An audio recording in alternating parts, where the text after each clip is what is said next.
Ya, untuk meningkatkan dan menambah pengetahuan dan juga amalan agama bagi kaum ibu dan remaja putri, Dinas Syariat Islam Kota Banda Aceh menggelar dakwah Ramadan Daiyah yang dibuka Wali Kota Banda Aceh Aminullah Usman.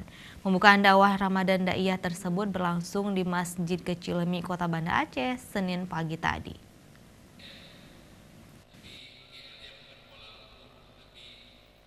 Wali Kota Banda Aceh Aminullah Usman membuka acara dakwah Ramadan Daiyah Kota Banda Aceh. Acara tersebut dilaksanakan oleh Dinas Syariat Islam Kota Banda Aceh yang telah menjadi agenda tahunan setiap bulan suci Ramadan.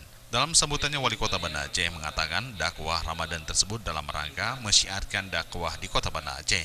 Aminullah berharap kepada masyarakat agar mengikuti dakwah Ramadan tersebut untuk memperdalam ilmu agama.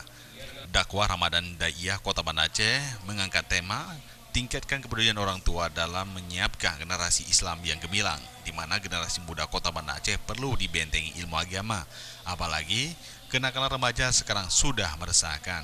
Juga bahaya narkoba dan ini menjadi perusak generasi muda Kota Banda Aceh ke depan. Wali Kota berharap peran orang tua dalam mengontrol dan mengawasi anak-anaknya dari pengaruh narkoba dan dunia teknologi yang sangat meresahkan. Kota Banda Aceh membuka dakwah Ramadan Daiyah dalam rangka kita menciarkan agama Islam di bulan Ramadan ini.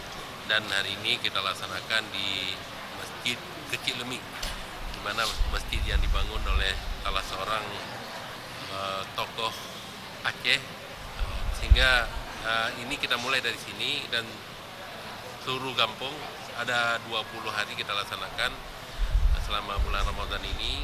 Dan sementara itu, Kadis Syariat Islam Kota Banda Aceh Ailiza mengatakan dakwah Ramadan sudah berlangsung sejak tahun 2010. Acara dakwah tersebut melibatkan puluhan daiyah yang berasal dari berbagai organisasi yang ada di Kota Banda Aceh. Acara dakwah tersebut dimulai sejak 1 Ramadan sampai dengan 20 Ramadan dan setiap harinya berlangsung di 3 titik di 9 kecamatan di Kota Gemilang. Dikatakan Alizar, tujuan diadakannya dakwah Ramadan tersebut untuk menambah pengetahuan agama bagi ibu-ibu dan remaja putri. Dengan demikian, penegakan syariat Islam di Kota Banda Aceh dapat berjalan dengan baik. Khususnya para generasi muda jauh dari perbuatan maksiat, apalagi hari ini kita melihat banyak generasi muda penuh dengan narkoba. Dengan ada kegiatan-kegiatan seperti ini, dakwah daiyah dengan sentuhan-sentuhan para dai wanita rekom ibu, dan berharap masyarakat kita dapat mengamalkan, dapat berangkat syariat Islam secara kafah. Tim Liputan Aceh TV.